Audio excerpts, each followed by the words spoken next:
Break down the barriers, smash down the walls. We need to get out there and spread the word. Stop the stigma, educate people, reach out. Life's a struggle, we all need hope. Yes, we are low on our luck, but there's a reason I ended up homeless. Was it a relationship breakdown? Perhaps my family didn't want me anymore. Just take a second to think. There's a reason I got where I'm at. So I've got Dawn Bland in the studio with me. Hello, Dawn. Hiya. Thanks for coming in. So that was quite a powerful opening poem. So what's the story behind that? Where did that poem come from? That poem come from because someone I knew were homeless. They were on the streets. They were Polish. Someone had given him a firework to hold, and they lit it in his hand. I saw him the next day with a bandage on his hand. He told me how he'd got that bandage on his hand and what had happened. And I was quite angry but quite sad. And that's where the poem come from. Break down the barriers, smash down the walls. Yeah. And what do you want people to take away from that poem? What do you want them to learn? I want people to think for a minute. If you see an homeless person in a doorway or a shop doorway, don't be nasty to them. Even if you just smile, that smile could make their day. You don't know what they've been through and how they've got in that position. So you've written a book of poetry, Into the Dawn. Yes. Which is raising money for local charities in Wakefield. And it's quite a story behind it. So how did you come to writing? What was the journey that brought you to finally producing this book? I was trapped in a domestic violence relationship, and I ended up at a community awareness programme because my support worker took me there. And they managed to get me away from the domestic violence relationship, and I was self-harming, I was taking overdoses, I was unstable, I was isolating myself in my bedroom, and one of the charities suggested instead of self-harming I write poetry. Yeah. And what I wanted to do was highlight issues of mental health, homelessness and domestic violence. So I started to write my thoughts and feelings down, and I come to the conclusion I could get a book published. So me and my friend raised money to get a book published. I talked to the 3 organisations that help homeless and vulnerable people. Yeah, raising that money. So what was your situation at the time when you were?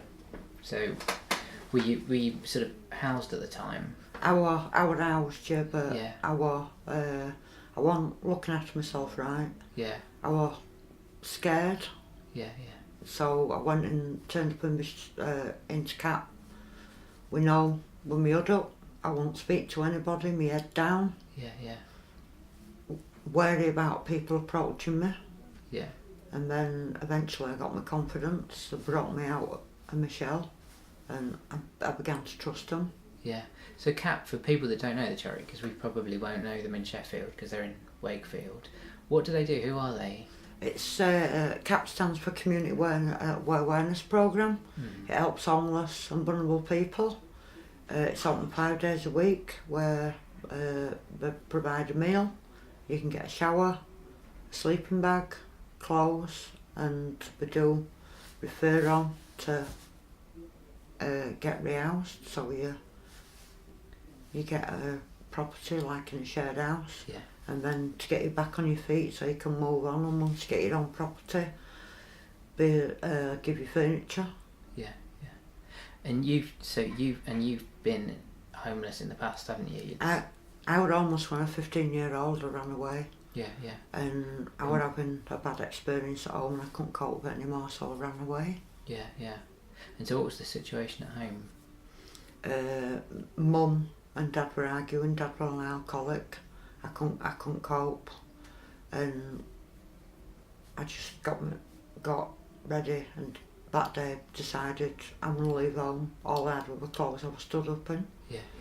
And eventually the police picked me up and took me into an hostel, and I was scared once again because I was only 15. Yeah, and what was that environment like for a 15-year-old girl? What were you surrounded by then? Different ages of people. I didn't have my own bedroom, it was shared bedrooms. And then one day must have contacted my parents and told them where I was. And they turned up, my parents turned up, and I ran up the stairs, hid behind the manager, pleading with her not to send me back home. And then a social worker went and got my stuff. And then from the hostel, I moved on into a group home. Mm-hmm. And so what was the group home? What was that? It was like a shared house with other women to see if you could establish and look after yourself. Yeah. And so did you find that was a positive experience? Yeah, I did, yeah. And but then after that, things went downhill again. I was drifting in and out of domestic violence relationships. Yeah. And why do you think that was? I think that was because when I was a child I'd been through a care system and I'd never known love, and I was looking for love what I'd never had as a child. Yeah. And so, and how long did that sort of go on for? A year, 2 years. One of my exes got done for harassment, criminal damage and threats to kill, so I'm now not allowed to vote. My last ex was accusing me of cheating and constantly following me all over, and this is where community awareness programme come in, and they got me away from that relationship, encouraged me to phone the police and get away from that relationship. That's why I wrote my book, to give back, to help others. Yeah. And so after their intervention, after sort of got involved, has that kind of changed your life then?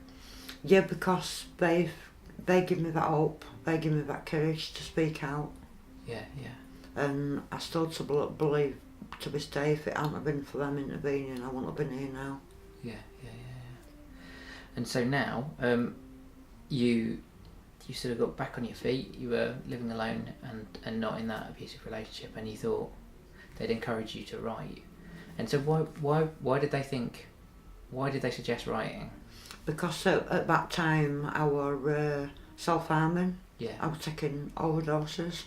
I was isolating myself away in my bedroom. I couldn't trust anybody. Yeah. And I was just sort of like on a roller coaster, and I was out of control. My mood were up and down, and I was unpredictable. I was high suicide risk. Yeah. And so what did writing provide that changed all that? It was like to get all the stuff out of my head down on paper instead of self-harming and blaming myself, because when you've been blamed all your life, you begin to doubt yourself and hate yourself. Yeah. And by writing, it's sort of like a recovery process for me, plus it's highlighting issues and it's helping others. This is a poem called No Charge. It was about my last ex, and he got arrested by police and he got away with no charge. For mentally abusing me, no charge. For constantly accusing me, no charge. For harassing me, no charge. For assaulting me over and over again, no charge. Just found out with a verdict, it seems to be okay for you to do what you did. It left my mental health really bad, my mood really low. But what do you get? No charge. And so you were writing these poems then, and then you thought you could put a book together. Yeah, I thought about it myself, and then me and a friend got together and we had to work out how to raise the money to get the book published. I talked to all three organisations, see if they agreed to what I was doing, and they were all behind me 100%, which were really good. Yeah. And once I got the money, then someone had to type up the book for me, because I'm a bit dyslexic and I don't seem to can do paragraphs and stuff like that. Yeah. And so and the cover design as well. You've got art on the cover. The cover design, Mandy Sherrard from Baptist Church designed the cover, because if the book publisher had designed the cover, it was going to cost an extra £80, what me and my friend had to find. Yeah. So I can't draw, but I explained what I wanted on the cover, and then she took it on board, and then here's the cover. And so raising that money, so how much did you need to raise to? £350. And So what sort of things did you do to get that money together? Talk to friends, and the last £100 we were short of Wakefield District Round Table. Sent a cheque. Fantastic. To Spectrum people, and that were it was finally done. The money raised to get the book. Yeah. And then the first 100 you printed, how many did you think you'd sell? I personally didn't think I'd sell many, to be honest, but when the first 100 went and then they went into reprint, I was shocked. Yeah. And my book has made eBay, so it now can be bought off eBay. Yeah. And we've got 50 books left, and I'm just quite shocked, to be honest. Yeah, so how many print runs have you done so far? Just two. Just two. And so you're raising money for 3 charities. So what are those charities again? CAP, Community Awareness Programme, Wakefield Homeless Baptist Night Shelter, which runs a drop-in for homeless and vulnerable people, and also opens the church up when it gets really cold, so homeless have got somewhere warm to sleep. And Spectrum people who run a cafe for vulnerable people, where just a place to chat and talk to others and get some support. Yeah, good charity. And have you found that those charities, they've also, obviously we know how CAP helped you. Have those others, have they been kind of part of your life as well? Yeah, they have as well. Yeah.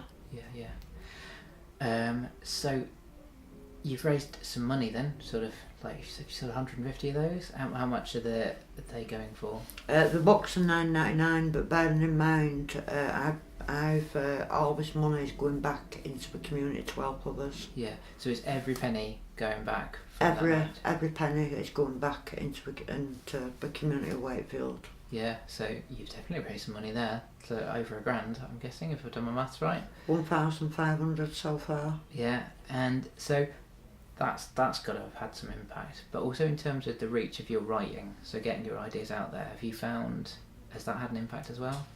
Yeah, because I've found that people are coming up to me and talking to me. Yeah. And explaining their situations to me, and then I'm hoping by writing this book, if I can help save just 2 people, then I've achieved something. Yeah, fantastic. And did you say you were in the pound shop the other day? Yeah, I was in a pound shop the other day just doing my shopping, and a woman until said to me, your book's very powerful, and I enjoyed reading it, and I'm thinking like in my head, I don't even know you, but people are coming up to me and just talking to me now. Yeah.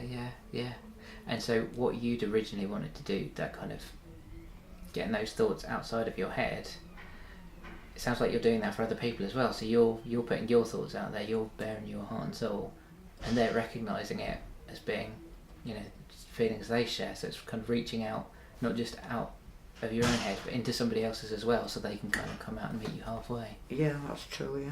Yeah, fab. Right. Is there anything else you wanted to say? Anything else we need to cover that we've not? I personally just would like to say, if anyone out there is suffering from mental health issues, depression, anxiety, or gone through or is in a domestic violence relationship, to reach out and talk to someone. It took me courage. I know it takes courage to do it, but it's the best thing I ever did, reach out and ask for help.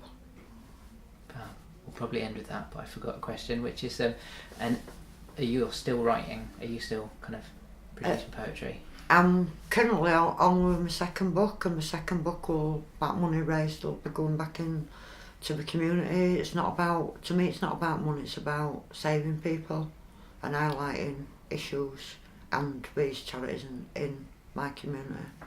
Fab.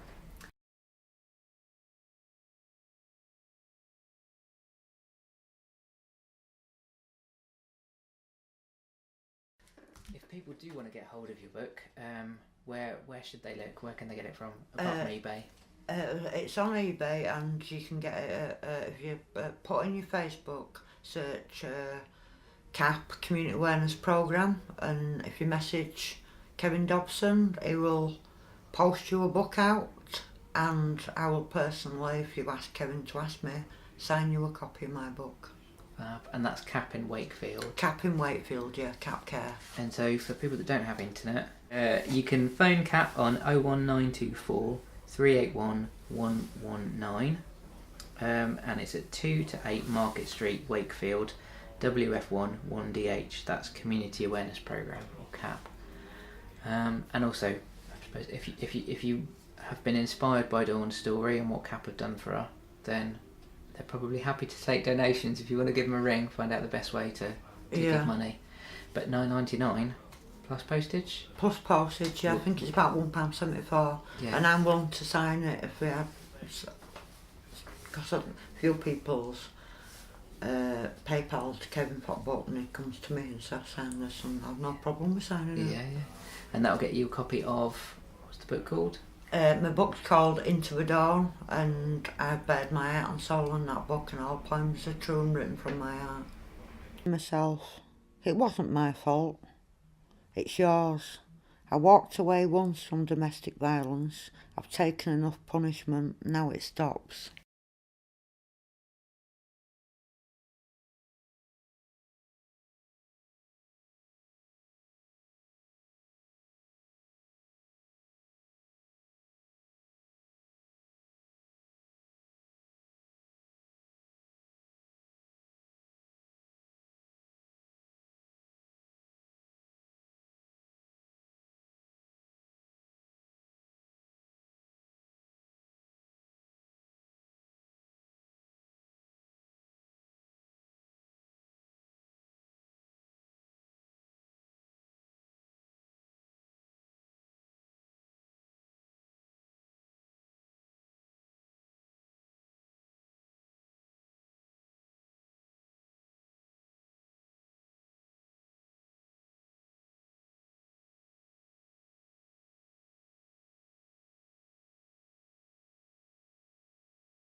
Hope.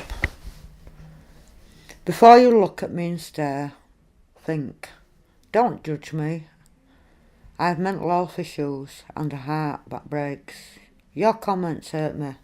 I do my best to push through every day, so please don't judge me.